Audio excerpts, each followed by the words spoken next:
ഇപ്പോഴുള്ള സംഭവം തൊപ്പിയുടെ ഈ ഒരു വിഷയം തന്നെ ആവുന്നാണ് ഞാൻ വിചാരിക്കുന്നത്. കാരണം ഞങ്ങൾ അങ്ങനെ സ്ക്രോൾ ചെയ്ത് കഴിഞ്ഞാലും ഇപ്പോ കുറേ ആളുകൾ റിയാക്ഷൻ വീഡിയോ ഇടുകയാണ്. തൊപ്പി അങ്ങനെയാണ്, തൊപ്പി ഇങ്ങനെയാണ്, തൊപ്പി ചെറിയ കുട്ടികളെ അതാണ് ഇതാണ്, ചെറിയ കുട്ടികളെ വഴിതെറ്റിക്കുന്നു, ലഹരി സപ്പോർട്ട് ചെയ്യുന്നു, അതുപോലെ എന്താ സ്ത്രീകളുടെ വിഷയത്തിൽ വീക്ക്നെസ് ഉള്ള ആളാണ്, മറ്റതാണ് മറിച്ചതാണെന്നൊക്കെ പറഞ്ഞ റിയാക്ഷൻ വീഡിയോയോട് പറയണേ. ഇതേ സംഭവം ഞാൻ കുറേ മുമ്പ് ഒരു വർഷം മുമ്പൊക്കെ അങ്ങനെ വായി തോരാതെ സംസാരിച്ചിനി. ഇവനെ ഒരിക്കൽ പിടിക്കപ്പെടുന്നുള്ളതും ഇവനെ ഫ്രോഡാണെന്നുള്ളതും അത്രയും ക്ലിയർലി ഞാൻ പറഞ്ഞതാണ്. അതായത് എനിക്ക് അത്രയും ഹെയ്റ്റ് വന്ന സമയം ഉണ്ടായിരുന്നു ആ ഒരു സമയത്ത്. തൊപ്പി ഫ്രോഡാണ്, തൊപ്പി എന്തായാലും ഒരിക്കൽ പിടിക്കപ്പെടും, അവൻ്റെ മുഖം മൂടിയ, അതായത് തൊപ്പി എന്നുള്ള ക്യാരക്ടറിന്ന് നിഹാദ് എന്നുള്ള ഒരു ഫേക്ക് മാസ്ക് വെച്ചിട്ട് ഇറങ്ങിയതാണ് ഓനെ. ഓൻ്റെ ക്യാരക്ടറിൽ കുറേ ഓൻ്റെ ഡിസബിലിറ്റീസ് ഉണ്ട്, ഓൻ്റെ മെൻ്റൽ അങ്ങനത്തെ ഒരു മൈൻഡിലുള്ള ആളാണ് ഓന്. അതൊരിക്കലും നമുക്കത് ഒരു ഇതാക്കി എടുക്കാൻ കഴിയില്ല, മാറ്റിയെടുക്കാൻ പറ്റൂല, ഒന്ന് മോഡിഫിക്കേഷൻ ചെയ്യാനേ പറ്റുള്ളൂ. അവൻ ഒരു സൈക്കോളജിക്കലി കുറേ വീക്ക്നെസ് ഉള്ള ആളാണ്. അവൻ്റെ ആ ഒരു കറക്റ്റ് സ്വഭാവമാണ് ഇപ്പോൾ ആ ഹനാൻ ഷാൻ്റെ വീഡിയോ ഒക്കെ കണ്ടിട്ട് അവൻ ആ വീട്ടിൽ വെച്ചിട്ട് ചെയ്ത സംഭവങ്ങളൊക്കെ.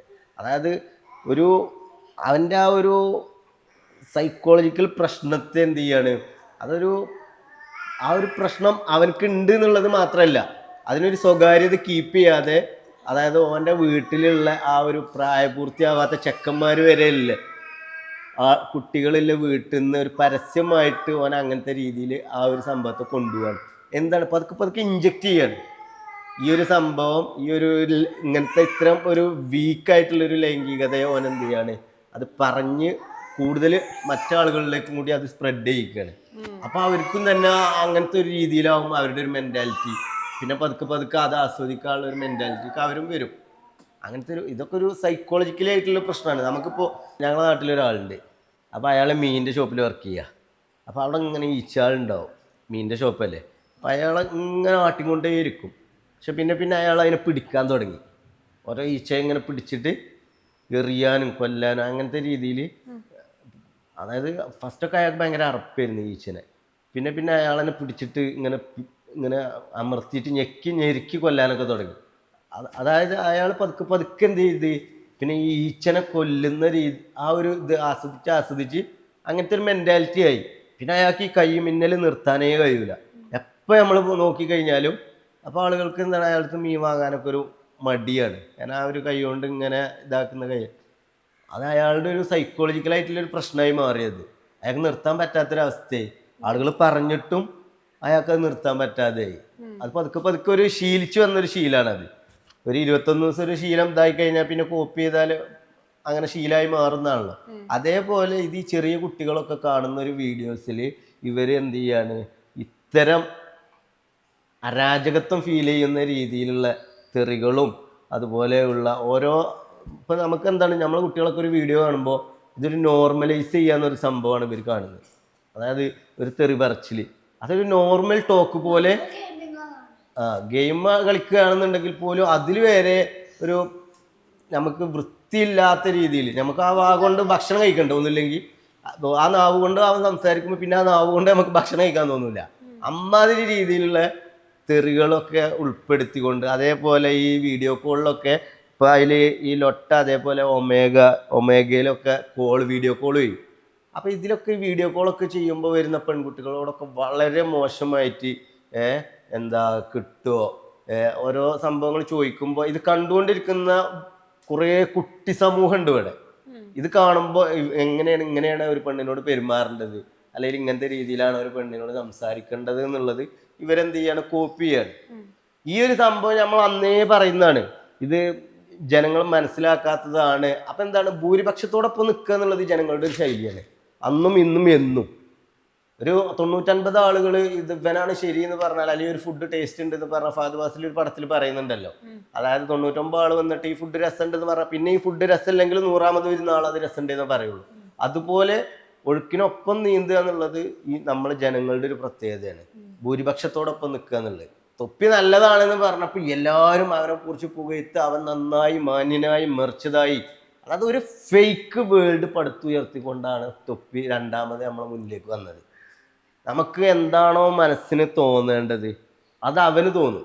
നമ്മൾ എങ്ങനെ ചിന്തിക്കണം എന്നുള്ളത് ചിന്തിക്കാനുള്ള ഒരു കഴിവ് അവനുണ്ട്. മനസ്സിലായി? അതായത് ഓന് സൈക്കോളജിക്കലി കുറേ വീക്ക്നെസ് ഉള്ള ആളാണ്, പക്ഷെ ഇവർക്ക് കുറേ എക്സ്ട്രാ കഴിവുകൾ ഉണ്ടാവും. മനസ്സിലായോ? അതിൽ പെട്ടൊരു കഴിവാണ് ജനങ്ങളെ എങ്ങനെ മാനിപ്പുലേറ്റ് ചെയ്യാം എന്നുള്ളത്. അതായത് ആളുകളെ എങ്ങനെ ചിന്തിക്കണം എന്നുള്ളത് ഓൾറെഡി ഓൻ ചിന്തിച്ച് വെച്ചിട്ടുണ്ടാവും. പിന്നെ ആ റൂട്ട് കൂടെ നമ്മളെ കൊണ്ടുപോകും. അതിന് വേണ്ട സാധനങ്ങൾ നമുക്ക് അവിടെ ചാരിറ്റി ഉണ്ടാവും, ഗിവ് അവേ ഉണ്ടാവും, പല രീതിയിലുള്ള സംഭവങ്ങൾ ഉണ്ടാവും. ഇപ്പോൾ തൊപ്പിക്ക് തെറിവിളി ഒരിക്കലും നിർത്താൻ കഴിയൂല. അതേപോലെ ഈ വൃത്തികെട്ട സംഭവങ്ങളൊന്നും ഓൻ്റെ ഇതിൽ നിന്ന് പോയിട്ടില്ല അത്. പക്ഷെ അവനക്ക് എന്ത് ചെയ്യാൻ പറ്റില്ല, ആ ഒരു ഫേസ് ക്ലിയർ ചെയ്ത് കൊണ്ടുപോകുമ്പോൾ ഒന്ന് മോഡിഫിക്കേഷൻ ചെയ്യണമെന്നുണ്ടെങ്കിൽ ഈ സംഭവങ്ങൾ ചെയ്യാനും പറ്റൂല. പക്ഷെ ഓനക്കത് നിർത്താനും പറ്റൂല. അതിന് വേണ്ടിയിട്ട് ഉണ്ടാക്കിയൊരു ഗ്യാങ്ങാണിത്. അതായത് അവൻ്റെ ഈ ഫ്രസ്ട്രേഷനും കാര്യങ്ങളൊക്കെ തീർക്കാനുള്ള ഒരു കൂട്ടം ആളുകൾ, അവരെ കൊണ്ട് തെറി വിളിപ്പിക്കുക, അവന് പക പോക്കാനുള്ള അവസരങ്ങളിൽ ഇവരെ ഇടപെടുത്തിയിട്ട് ഇപ്പം പക പോക്കുക, വൃത്തിഹീനമായിട്ടുള്ളൊരു സാഹചര്യം ആ ഇതിൽ മൊത്തം അവരുടെ ലൈവിലുണ്ടാവും. നമുക്ക് കണ്ടാൽ മനസ്സിലാവും. മദ്രസയിൽ പോകുന്നവരൊക്കെ മദ്രസ പൊട്ടന്മാർ, മദ്രസ കുണ്ടന്മാർ, വളരെ മോശമായിട്ടുള്ള രീതിയിലാണ് ഇവരെന്ത് ചെയ്യുന്നത്, ഓരോ കാര്യങ്ങളും വർണ്ണിക്കുന്നത്. ഒരു പെണ്ണ് റോട്ടിലൂടെ പോകുന്ന പെണ്ണിനെ കുറിച്ചും അതായത് ഒരു ബന്ധം ഉണ്ടാവില്ല. റോട്ടിൽ കൂടെ വഴിയരികിലൂടെ ഒരു പെണ്ണ് പോവുക, അപ്പം നമ്മളൊക്കെ ഒരു മാന്യമായ രീതിയിൽ, അല്ലെങ്കിൽ ഇപ്പം ഞാനും എൻ്റെ വൈഫ് മുമ്പേ ഞാൻ അവളോട് പറയലുണ്ട്, ഏതാണ് അങ്ങനെയൊക്കെ പറയും. പക്ഷെ ഇത് ഓരോ ശരീരത്തിൻ്റെ അളവും ഇതൊക്കെ പറഞ്ഞിട്ട് അവളൊന്ന് കിട്ടിയിരുന്നെങ്കിൽ എന്നുള്ള ഭാഷയിൽ വളരെ, അതായത് അതൊരു മനസ്സിൻ്റെ കുഷ്ടാണ്. മനസ്സിലായോ? ഇത് നമ്മളെ മനസ്സെന്ന് പറഞ്ഞിട്ടുള്ളൊരു സംഭവമുണ്ട്. അവിടെ കറ വീണ് കഴിഞ്ഞാൽ പതുക്കെ കറ വീണ് പിന്നെ ഫുള്ള് ഇത് കറുപ്പാവും. പിന്നെ നമുക്കൊന്നും തെറ്റും ശരിയൊന്നും ഇല്ല, അവിടെ ഫുള്ള് തെറ്റാണ്. അവർ ചെയ്ത അവിടെ ആ കൂട്ടത്തിലുള്ള എല്ലാവരും ഫ്രോഡുകളാണെന്നേ പറയുള്ളൂ. ഇപ്പം ഇതാക്കണം, എൻ്റെ കാസറ്റ് വീഡിയോ ഇട്ടിട്ടുണ്ടല്ലോ. ഓനെ ഇതിന് മുമ്പ് നിങ്ങൾക്ക് ഓർമ്മ ഉണ്ടോയെന്ന് അറിയില്ല, എൻ്റെ നമ്പർ ലീക്ക് ചെയ്തിട്ടൊരു വീഡിയോ ഇട്ടിട്ടുണ്ടായിരുന്നു. പിറ്റേ ദിവസം ഞാൻ പറഞ്ഞ ആ വീഡിയോ ഡിലീറ്റ് ആക്കിയില്ല എങ്കിൽ അതിന് തൊപ്പി എന്നുള്ള ആൾ നല്ലോണം അനുഭവിക്കേണ്ടി വരും എന്നുള്ളൊരു സംഭവം ഞാൻ അതിൽ, അതായത് അത് ഓനക്ക് മനസ്സിലാവും ഞാൻ എന്താ പറയുന്നതെന്നില്ലേ. പിറ്റേ ദിവസം എന്നെ ലൈവിൽ വിളിച്ചിട്ട് ആ വീഡിയോ ഡിലീറ്റ് ചെയ്യിച്ച്, നിങ്ങൾ കണ്ടിട്ടുണ്ടാവും. അതായത് എൻ്റെ നമ്പർ റിവീൽ ചെയ്ത വീഡിയോ ഡിലീറ്റ് ചെയ്തു. കാരണം ഓനൊന്നും ഒരിക്കലും ഒരു ലൈവ് അത്രയും 2-3 മണിക്കൂറിലെ ലൈവ് ഡിലീറ്റ് ചെയ്യൂല. കാരണം അത്രയും ഫണ്ട് വരുന്ന സാധനമാണ്. 500-600K ആയ വീഡിയോ പിറ്റേ ദിവസമായി ഡിലീറ്റ് ചെയ്യിച്ചത് ഞാൻ. അത് എന്തിൻ്റെ പേരില്ല? കാരണം ഓൻ ഇതേപോലെ ആ ഒരു പെണ്ണിന് ഒരു ഗർഭം പോസിറ്റീവ് ആയതിനു ശേഷം ഇത് കളയാൻ വേണ്ടിയിട്ട് ഫണ്ട് ഇറക്കിയതും അങ്ങനെ കുറേ സംഭവങ്ങൾ. ഇതൊന്നും ഫേക്ക് അലിഗേഷൻസ് അല്ല.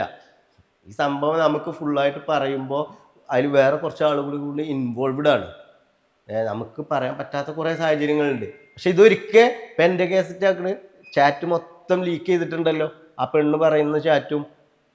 ആ പെണ്ണ് ഇനി ഇതൊക്കെ തെളിയും, കാലം തെളിയിക്കും. ഇതൊന്നും ഒരാൾക്കും ഇല്ല എന്ന് പറഞ്ഞിട്ട് ഒഴിവാകാൻ പറ്റൂല. കാരണം ഇതിനൊക്കെ ഹോസ്പിറ്റലിലെ കാര്യങ്ങളൊക്കെ ഉണ്ടാവുമല്ലോ. ഇപ്പം സോഷ്യൽ മീഡിയയിൽ പൊതുവെ നമ്മൾ കാണുന്നത്, ഇപ്പൊ ഒരു യൂട്യൂബ് ഫാമിലി വ്ളോഗ്സ് പരിപാടിയാണെങ്കിലും അവർക്കിടയിൽ പെട്ടെന്നൊരു ഇഷ്യൂ വരുന്നു, പരസ്പരം അങ്ങോട്ടും ഇങ്ങോട്ടും വഴക്കുണ്ടാക്കുന്നു, അത് കഴിഞ്ഞ് വീണ്ടും ഒന്നിക്കുന്നു.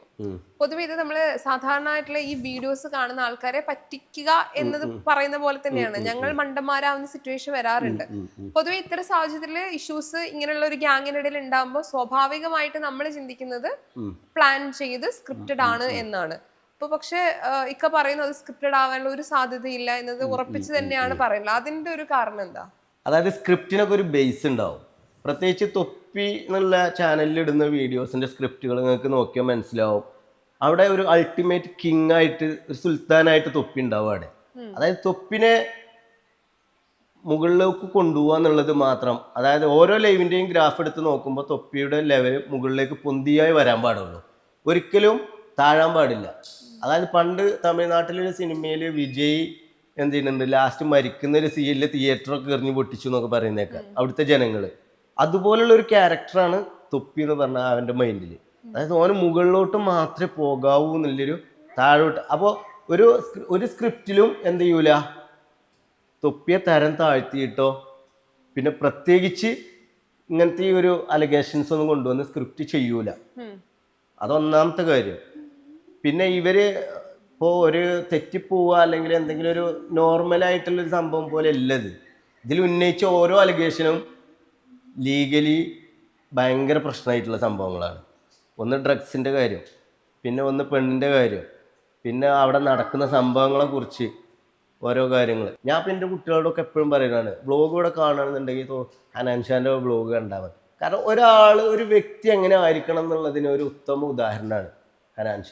അതായത് സ്വന്തം ഇപ്പോൾ ഇവരെ മൂന്നാളെ ഞാൻ കാണുമ്പോൾ, എൻ്റെ 3 മക്കളാണല്ലോ, ഞാൻ എപ്പോഴും എൻ്റെ മനസ്സിലുള്ളൊരു ഹനാൻഷ, അതേപോലെ ഈച്ചു, സ്റ്റീല്, ഇവരെ അങ്ങനത്തെ ഒരു മെൻറ്റാലിറ്റി എനിക്കുണ്ട്.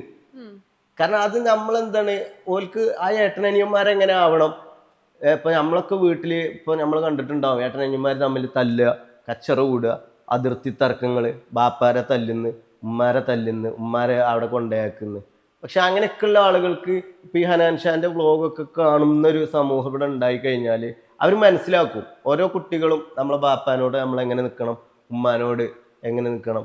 ഹനാൻഷാനൊക്കെ ഒരു വ്ളോഗിൽ ഞാൻ ചിലപ്പോൾ എൻ്റെ ഉമ്മാനോട് ചൂടാവും, ഒന്നേ വരെ എൻ്റെ ഉമ്മാനോട് ചൂടാവുകയെ അല്ലെങ്കിൽ ഒരു നോ പറയുക, അങ്ങനത്തെ ഒരു ക്യാരക്ടറാണോ എൻ്റെ. അതൊരു പാവം ക്യാരക്ടറാണ്.